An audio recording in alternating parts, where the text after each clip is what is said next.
कल आपने Daniel cell के बारे में देखा, जिसमें हमने रिडॉक्स कपल लिया था जिंक और कॉपर का। आज एक सेल के बारे में और बात करते हैं और फिर उसके बाद हम चलेंगे स्टैंडर्ड हाइड्रोजन इलेक्ट्रोड पर, SHE पर, जिसके बारे में आपको मैंने लास्ट लेक्चर में लास्ट में बहुत सारी बातें बताई थी कि स्टैंडर्ड हाइड्रोजन इलेक्ट्रोड क्या होता है, कैसे काम करता है, वही एक बार फिर देख लेंगे। लेकिन उससे पहले मैं आपको एक और रिडॉक्स कपल के बारे में बताता हूं। जैसे यदि इस बार हम एनोड के रूप में कॉपर को यूज करें और कैथोड के रूप में सिल्वर को यूज करें, तो इसकी जो सेल रिएक्शन होगी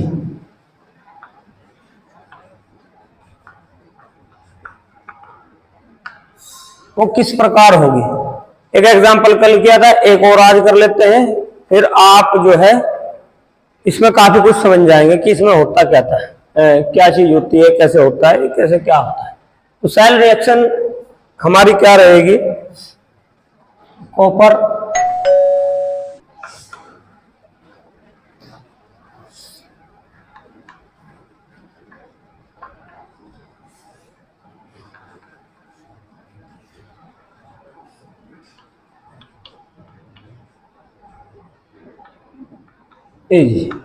ये हमारी सेल रिएक्शन है। अब इस सेल का सेल रिप्रेजेंटेशन आप कैसे करेंगे, या हाफ रिएक्शन या oxidation half reaction.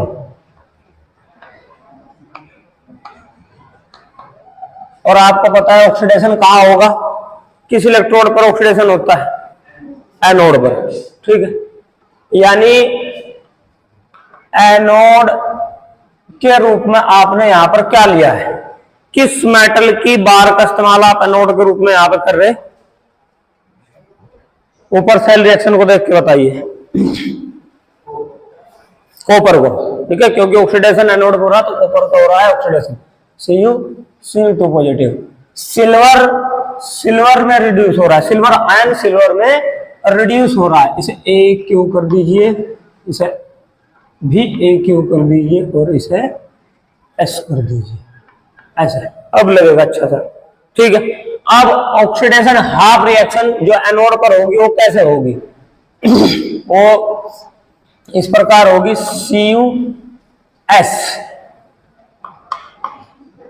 Cu2 positive plus 2 electron, ये ऑक्सीडेशन हाफ रिएक्शन। अब इसके बाद यदि मैं बात करूं रिडक्शन हाफ रिएक्शन की,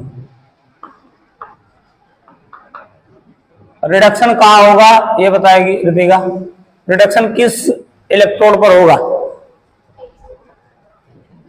कैथोड यानी सिल्वर का जो इलेक्ट्रोड आपने यूज किया है, यानी 2Ag पॉजिटिव प्लस 2 इलेक्ट्रॉन और ये 2AgS, ये AQ, ये S और ये AQ मतलब एक्वस, जो आपने इलेक्ट्रोलाइट यूज किया है वहां से आया है, ठीक होगा। अब सेल रिप्रेजेंटेशन आप कैसे करेंगे, सेल रिप्रेजेंटेशन,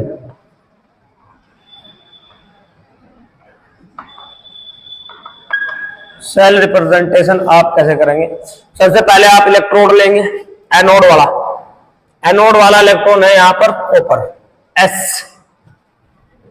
इलेक्ट्रोलाइट से अलग करने के लिए एक बार लगाएंगे ये वर्टिकल, फिर लिखेंगे आप Cu2 पॉजिटिव एक्वस कंडीशन में, फिर साल्ट ब्रिज, उसके बाद फिर इलेक्ट्रोलाइट 2Ag पॉजिटिव और वो भी एक्वस कंडीशन में, ठीक है भाई। उसके बाद फिर एक बार और यहां पर 2Ag सॉलिड स्टेट में, ठीक है, कल जिंक और कॉपर का रेडॉक्स कपल आपने देखा, और आज ये एग्जांपल इसलिए कराया कि आपका थोड़ा सा रिवाइज हो जाए बात। ठीक है, अब ये आपने जो रेडॉक्स कपल देखा, रेडॉक्स कपल,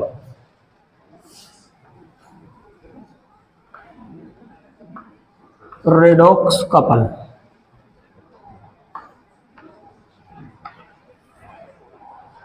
ठीक, ये हो। अब बात करते हैं SHE की। SHE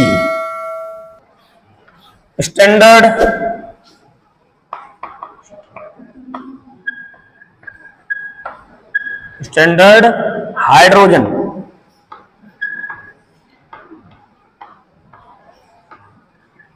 electrode, standard hydrogen electrode, ये रहा। अब ये क्या चीज है भाई, आपको एक चीज हमने कल पढ़ी थी, अगर हम इसका इलेक्ट्रोड सेल पोटेंशियल निकाले तो उसका जो फॉर्मूला हमने कल स्थापित किया था, बनाया था, कल समझा था, वो E cell equal to electrode potential, कौन से का, राइट इलेक्ट्रोड का इलेक्ट्रोड पोटेंशियल, ई राइट,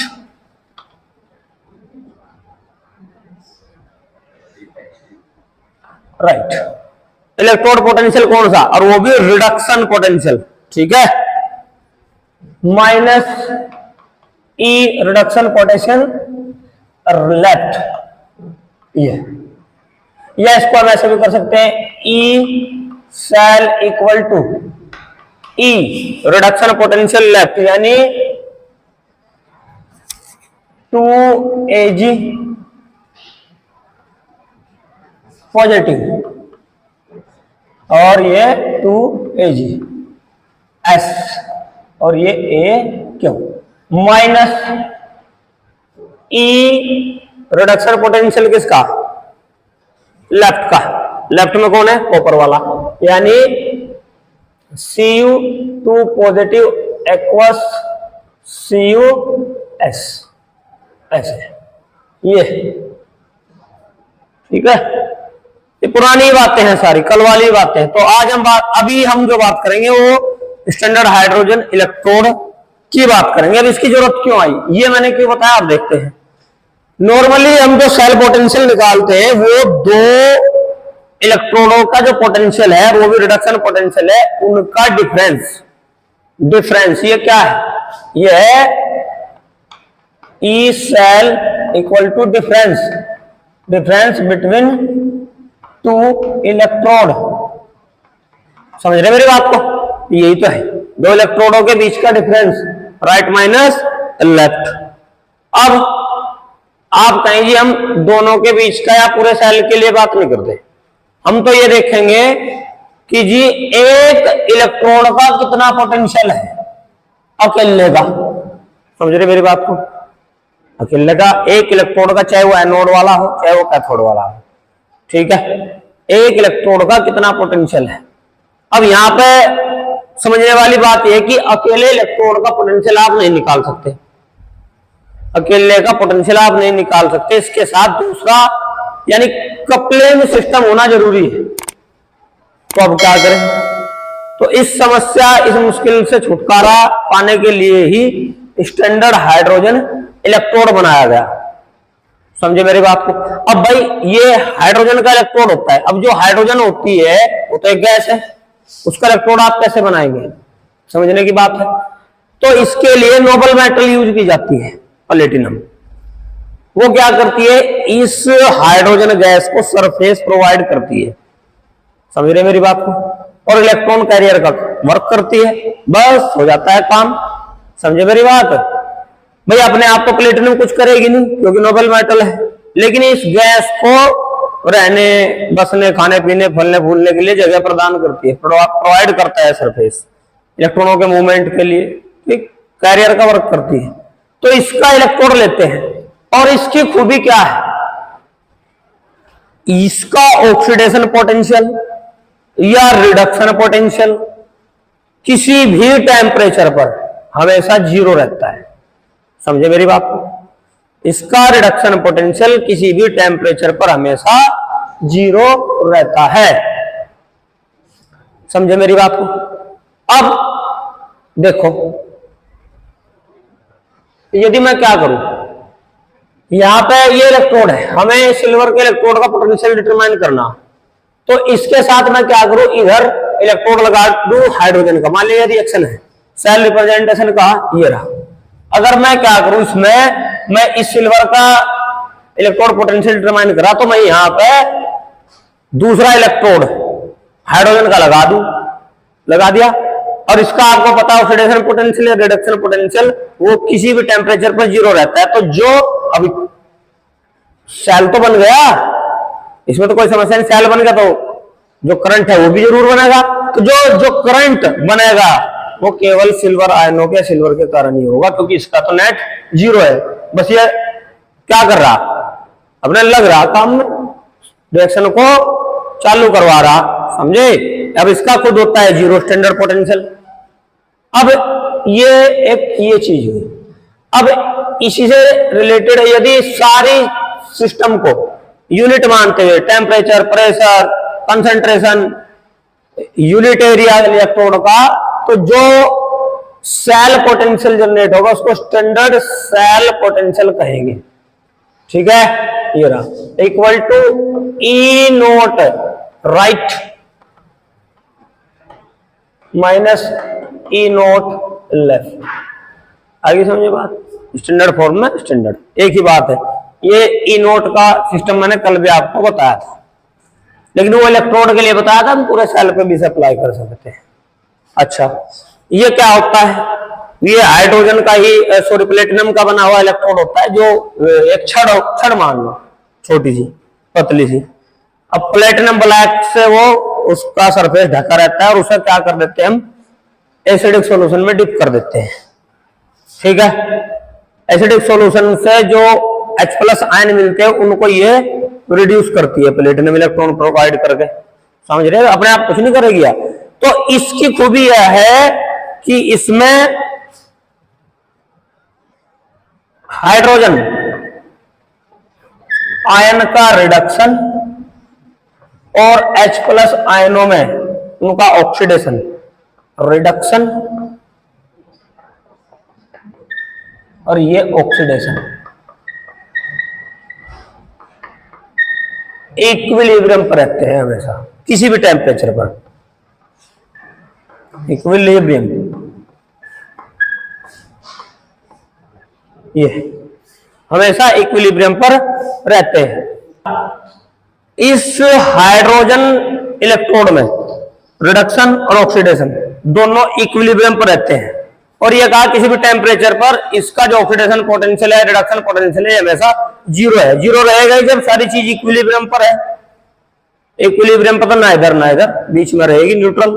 ठीक है? अच्छा, इसको रिप्रेजेंट कैसे करेंगे हम?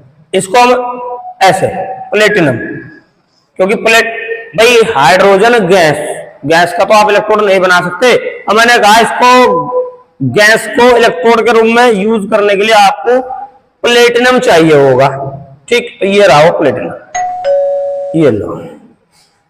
फिर आप लेते हैं हाइड्रोजन, ये लो गैस की फॉर्म में, और प्रेशर 180 एम्पर, ये लो। उसके बाद इसके इलेक्ट्रोलाइट है तो H+ AQ, और इसकी मोलर कंसंट्रेशन 1 m, ये रहा। तो ये हुआ आपका हाइड्रोजन इलेक्ट्रोड। अब इसकी हाफ रिएक्शन देखो, ऑक्सीडेशन,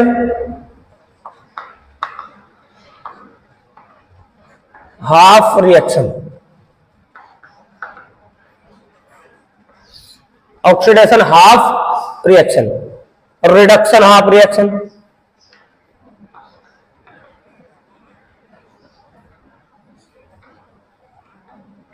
मैंने कहा ये ऑक्सीडेशन और रिडक्शन दोनों इक्विलिब्रियम पर रहते हैं, दोनों काम होते हैं इसी में केले में। ठीक है? तो ऑक्सीडेशन हाफ रिएक्शन इस प्रकार, हाफ H2 ऐसे कर लो, इक्विलिब्रियम पर ही कर लो, और ये हो जाएगा H प्लस, ये हो गई गैस और ये हो गया AQ। ये क्या हुआ? ऑक्सीडेशन। रिडक्शन तो या ऐसे कर लो, H प्लस और हाफ H2, ये गैस और ये एक्वस, ये रहा oxidation. Hydrogen gas H plus में ऑक्सीडाइज हो रही, reduction hydrogen ion hydrogen gas में रिड्यूस हो रही, ये रिडक्शन हुआ। समझे? इसको सेल के रूप में आप कैसे लिख सकते हैं? पहले वाली बात को, इसको नंबर फर्स्ट कर देता हूं, नंबर फर्स्ट, नंबर 2। तो फर्स्ट को आप कैसे लिख सकते हैं? आप ऐसे लिख सकते हैं, number first E electrode potential, या E इसको क्या हो रहा है इसमें? ऑक्सीडेशन। तो हाफ H2 और ये हो गया H प्लस AQ, ऐसे भी लिख सकते हैं आप इस चीज को। देखो आप ऊपर की क्या हुआ है, हमने कहा किया है हो रहा, ठीक। और इसको ये किसके लिए? ऑक्सीडेशन के लिए, ऑक्सीडेशन के लिए। दूसरा या ऑक्सीडेशन पोटेंशियल कह सकते हैं। ई रिडक्शन पोटेंशियल को आप कैसे लिख सकते हैं? H प्लस 1/2 H2 AQ और ये गैस, ऐसे लिख सकते हैं, नहीं लिख सकते हैं? ओके, तो ये आधा इलेक्ट्रोड है। अब इसे हम इस पर अप्लाई करते हैं, इसी सिस्टम पर। मैंने कहा हम अकेले का अगर निकालना चाहें तो हम अकेले इलेक्ट्रोड का इलेक्ट्रोड पोटेंशियल नहीं निकाल सकते, इसके साथ दूसरा कपल लगाना होता है, जब भी तो ऑक्सीडेशन रिडक्शन होता है। एक रिडॉक्स कपल बनेगा जब भी सेल बन पाएगा आपका। सेल बनने बिना कुछ भी नहीं होगा। तो बनाते हैं, देखो सेल हमने लिया क्या? हमने लिया ये, हम किसका निकाल रहे? सिल्वर वाला ले लो, चलो अपनी समझ से, बुक से हमें कोई लेना देना नहीं। तो मैंने सिल्वर का निकालना है अकेले का, तो मैं यूज कर रहा हाइड्रोजन का इलेक्ट्रॉन PTS, ठीक है, H2G और प्रेशर है यहां पर 1 atm, समझे भाई? और फिर H प्लस इसका इलेक्ट्रोलाइट, इलेक्ट्रोड के साथ इलेक्ट्रोलाइट भरा जाता है ना, समझे बात को? इसका इलेक्ट्रोलाइट या आयन बोल लो, ये एक्वस कंडीशन में जिसकी कंसंट्रेशन है 1 m 1 मोलर, बीच में लगा दिया हमने क्या? Salt bridge. अगर साल्ट ब्रिज दूसरे कलर का लगा दो, चलो पहचान रहेगी। ये लगा दिया साल्ट ब्रिज, ये लो। अब दूसरा इलेक्ट्रोड किसका ले रहे? चलो सिल्वर ले लेते हैं, यानी 2Ag प्लस एक्वस, इलेक्ट्रोड किसका? सिल्वर का, Ag 2Ag इसका इलेक्ट्रोड बन गया एक रिडॉक्स कपल, ठीक है। अब हमें पता है, अब इसमें अगर इसकी ऑक्सीडेशन हाफ रिएक्शन लिखना चाहे, रिडक्शन हाफ रिएक्शन लिखना चाहे तो आप लिख सकते हैं आराम से, ठीक है। अब ये क्या बनाया हमने? इधर क्या हो रहा है? रिडक्शन। तो जाहिर सी बात है ये हुआ कैथोड, इधर हो रहा है ऑक्सीडेशन, ये हुआ एनोड। यानी ये हो गया लेफ्ट, ये हो गया बोलो क्या? अरे इधर लेफ्ट हुआ, कर इधर क्या हुआ है? राइट। फिर बोलते क्यों नहीं? ठीक। अब ऑक्सीडेशन हाफ रिएक्शन कर लो, चलो आपकी समझ में जल्दी आ जाएगा। ऑक्सीडेशन हाफ सेल कर लो, क्या हो जाएगा? ऑक्सीडेशन किसका हो रहा? इसका। तो ये हो जाएगा वही हाइड्रोजन का इलेक्ट्रोड है, उसकी रिएक्शन वहां भी लिखी है हमने, हाफ H2 H प्लस ए क्यू और ये गैस और प्लस इलेक्ट्रॉन, ये तो है। इसकी लिखो reduction half cell equal to किसके, ये रहा सिल्वर, यानी 2Ag पॉजिटिव प्लस 2 इलेक्ट्रॉन और ये हो जाएगा 2Ag(S). ठीक है भाई, ये रहा। इसे डबल पे यूज कर लो तो यहां 2 इलेक्ट्रॉन हो जाएंगे, दोनों ले लो या ये लो, ऐसे कर लो, ये 2H प्लस और 2 इलेक्ट्रॉन। ठीक है, आई समझे बात, तो ये हो गया। अब हमें क्या पता है, चलो इसका हमें निकालना है अकेले का potential, E naught cell equal to E naught right minus E naught left. इसे नोट को लगाए ना लगा, वो लगा रहे तो जाहिर सी बात है आप स्टैंडर्ड फॉर्म में चल ले, कंसंट्रेशन 1 मोलर, प्रेशर 1 atm और जो इलेक्ट्रोड है उसका एरिया 1 सेंटीमीटर स्क्वायर, यानी सब स्टैंडर्ड चीज में लेके चल ले तो नोट लगा दो, और नहीं चल ले तो लेके 0 हट, या ये जो ऊपर नोट लगाया था हटा दो। समझ रहे बात कुछ को? तो ये तो कल भी बताया था हम, जब स्टैंडर्ड फॉर्म का मतलब है कि हर चीज न भी तुली है, कंसंट्रेशन भी, टेम्परेचर भी, प्रेशर भी। ठीक है, एक यूनिट में है प्रेशर 1 atm, कंसंट्रेशन 1 मोलर, और जो इलेक्ट्रोड का एरिया है वो 1 सेंटीमीटर क्यूब ले लिया आपने। ठीक है, प्रेशर 1 बार, तो ये इसलिए नहीं लगा रहे तो कुछ भी स्टैंडर्ड, जब जीएल नोट लग जाता है तो मतलब स्टैंडर्ड में चल ले, आप ना लगाओ तो कुछ भी हो सकता है, अदला बदली, उसका कोई फर्क नहीं पड़ेगा। अच्छा, स्टैंडर्ड में केवल स्टैंडर्ड की बात होगी। अब राइट में कौन है, सिल्वर का इलेक्ट्रोड, लेफ्ट में कौन है, हाइड्रोजन का इलेक्ट्रोड। तो चलो घटाओ भाई, E cell equal to E right, right में कौन है, सिल्वर, इसका निकालना है हमें, यानी, और ये लेफ्ट में कौन है, हाइड्रोजन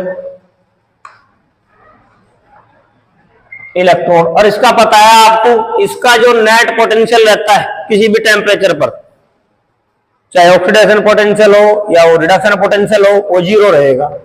तो क्या हो जाएगा ये, E नोट राइट माइनस 0। अब ये होते हैं कैलकुलेटेड वैल्यू, समझे मेरी बात को। एनसीईआरटी में एग्जांपल ले रखा उसका कॉपर का, उसे तो आप करके देख ही लोगे। जिंक का ले रखा हो तो लिखा हुआ है, इसमें कर लोगे आप, मैंने एग्जांपल लिया है अलग, उससे अलग भी कर लो, देखो। तो इसका स्टैंडर्ड इलेक्ट्रोड पोटेंशियल वो टेबल बनी हुई है, वहीं से आएगा वो, तो इसीलिए ई नोट सेल तो हो जाएगा 0.80 प्लस के, ये रहा। तो अकेले का निकाल लिया, किसकी सहायता से, हाइड्रोजन की सहायता से।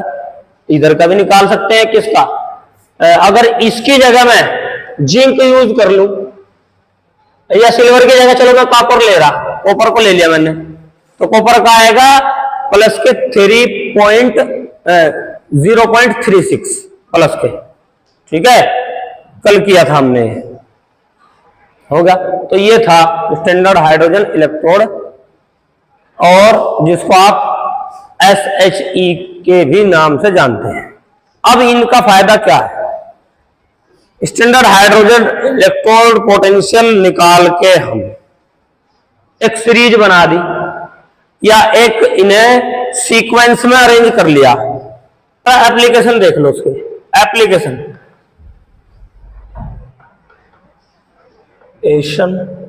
Of E naught, E cell naught है, या इलेक्ट्रोड पोटेंशियल के, स्टैंडर्ड इलेक्ट्रोड पोटेंशियल के, इसमें इसको ऐसे कर देता है, वो नोट लगाता बीच में डंडी से लगाता है। ठीक है, ये तो इसके स्टैंडर्ड इलेक्ट्रोड पोटेंशियल के जो एप्लीकेशन है वो देखिए। ये वैल्यू हम डिटरमाइन करते हैं हाइड्रोजन इलेक्ट्रोड का यूज करके। तो इलेक्ट्रोड जो पोटेंशियल की जो वैल्यू मिलती है वो पॉजिटिव भी मिल सकती है आपको, निगेटिव भी मिल सकती है। तो यहां पे हम बात करेंगे कि बहुत सारे एलिमेंट्स की वैल्यूज निकाली गई इस स्टैंडर्ड हाइड्रोजन इलेक्ट्रोड पोटेंशियल का यूज करके। तो जैसे अब हमें तो पता है भाई हाइड्रोजन जो है वो मिडिल में रहता है जिसकी वैल्यू ई की 0 रहती है, लेकिन फ्लोरीन को रखा गया है टॉप पे और इसकी वैल्यू रखी गई है 2.87 पॉजिटिव की, और लास्ट में रखा गया है लिथियम जिसकी वैल्यू रखी गई है माइनस के कितनी 3.05 ये, और यहीं पे कहीं पे आयरन भी है। ठीक, आयरन की मिलेगी आपको 4 के आसपास Fe। ठीक, ऐसे इस प्रकार सिल्वर ब्रोमाइड AgBr AgCl ये भी यहीं पे आसपास 10-22 के आसपास रहेंगे। ठीक है, 0.0 ऐसा। तो कहने का मतलब ये है हमें दो वैल्यू मिल रही है, एक वैल्यू मिल रही है आपको पॉजिटिव वैल्यू E0 की और एक मिल रही है निगेटिव। तो पॉजिटिव वैल्यू किसकी है? फ्लोरीन की, फ्लोरीन। तो इसका मतलब ये हुआ कि जो फ्लोरीन होता है वो क्या करता है, वो फ्लोरीन एक इलेक्ट्रॉन को ऐड करके F- में बड़ी जल्दी से कन्वर्ट होता है। समझे मेरी बात को? यानी जो फ्लोरीन गैस है या फ्लोरीन एटम है वो एक इलेक्ट्रॉन कैप्चर करता है और फ्लोराइड F- फ्लोराइड आयन में बड़ी जल्दी से चेंज होता है। ठीक, अब कोई, या हम इसे ऐसे भी कह सकते हैं कि भाई ये फ्लोरीन जो एटम है फ्लोराइड आयन में रिड्यूस हो जाता है, और रिड्यूस कब होगा? जब किसी से इलेक्ट्रॉन निकालेगा, और रिड्यूस होने की टेंडेंसी जो है इसकी सबसे ज्यादा होती है जितने भी नॉन एलिमेंट होते हैं। समझे बात?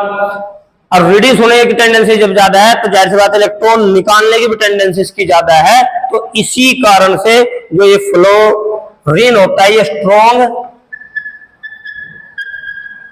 ऑक्सीडाइजिंग एजेंट होता है, एजेंट। ठीक है भाई। अब ये वैल्यू जो निगेटिव वैल्यू दी गई है किसकी? लिथियम की। इसका मतलब है कि ये बड़ी जल्दी अपने इलेक्ट्रॉन को लॉस करता है, बड़ी जल्दी अपने इलेक्ट्रॉनों को लॉस कर रहा है, तो जाहिर सी बात है इलेक्ट्रॉन किसी को दे रहा, और जो इलेक्ट्रॉन गेन करते हैं वो रिड्यूस होते हैं। अब ये क्या कर रहा है? लिथियम इलेक्ट्रॉन का लॉस कर रहा तो ऑक्सीडाइज हो रहा अपने आप। और जो चीज खुद ऑक्सीडाइज होती है दूसरे को रिड्यूस करती है, तो ये बड़ी जल्दी ऑक्सीडाइज होता है। इसका मतलब ये बहुत जल्दी दूसरे को रिड्यूस करता है, तो इसी कारण से ये हो जाएगा स्ट्रॉन्ग रिड्यूसिंग एजेंट।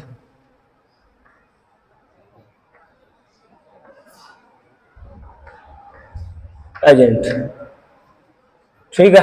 अब यहां पर मैं यदि हाइड्रोजन की बात करूं, इस हाइड्रोजन की, इसकी जो वैल्यू है वो क्या है? 0 है। अब 0 का मतलब क्या हुआ? ऑक्सीडेशन कर लो, इसका रिडक्शन कर लो, कुछ भी कर लो, वो 0 ही रहेगा। ये रहा यहाँ पे इक्विलिब्रियम। ठीक है, ये इक्विलिब्रियम पे रहती है इसकी वैल्यू, ऑक्सीडेशन की भी रिडक्शन की भी, यानी ऑक्सीडेशन पोटेंशियल रिडक्शन पोटेंशियल किसी भी टेम्परेचर पर इसका 0 रहेगा। इसलिए हम इसको स्टैंडर्ड हाइड्रोजन इलेक्ट्रोड में यूज करते हैं। इसके अलावा जो एप्लीकेशन और हो सकते हैं इसके क्या? किसी भी सॉल्यूशन की pH of the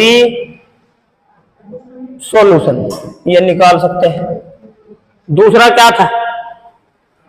solubility product. हाँ जी,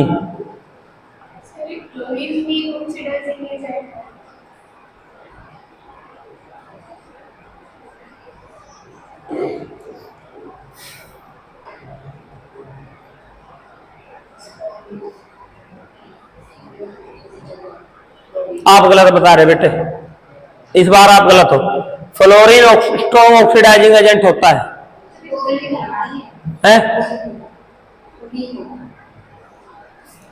दिखाइए। फ्लोरीन F- कहाँ क्या लिखा दिखाओ।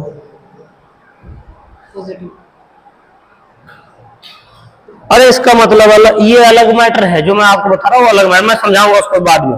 ये जो हमने बताया बिल्कुल करेक्ट है। जो फ्लोरीन होता है वो स्ट्रॉन्ग ऑक्सीडाइजिंग एजेंट होता है, दूसरे से इलेक्ट्रॉन बड़ी तेजी से निकालता है, तो दूसरे से इलेक्ट्रॉन निकालता है, क्या कर रहा है, वो दूसरे को ऑक्सीडाइज कर रहा है। जो ऑक्सीडाइज करता है वो क्या होता है, ऑक्सीडाइजिंग एजेंट। ठीक है, उसको रहने दे अभी। अच्छा, अब ये क्या हुआ, सॉल्युबिलिटी प्रोडक्ट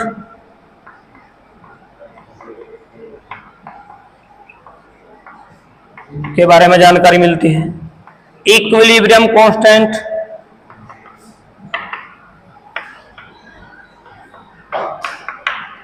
के बारे में आप जानकारी निकाल सकते हैं। और एक था क्या last, thermodynamic, various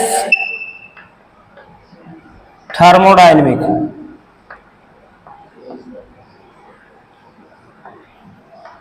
properties, various thermodynamic properties आप इसके थ्रू डिटरमाइन कर सकते हैं। तो ये थी इतनी बात। वो जो मैटर है वो अलग है, उसको मैं बताऊंगा अभी।